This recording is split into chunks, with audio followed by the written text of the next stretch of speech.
51. The Scatters. This is a Makki Surah.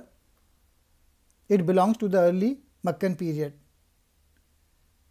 This surah has 60 verses in 3 sections. The surah gives the good news of the emergence of a new community.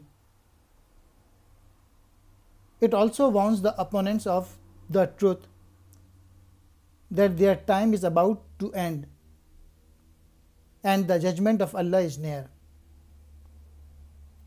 Introduction to the sections. Number 1. Falsehood is about to end.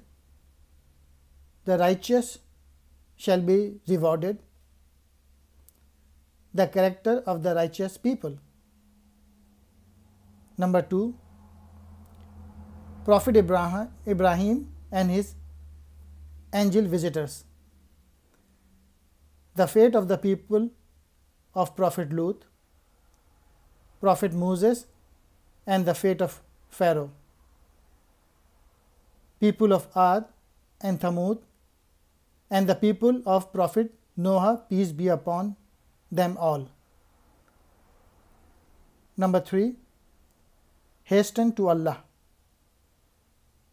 Do not associate anyone in the divinity of Allah. Remind. The reminding will help the believers. The judgment of Allah is near.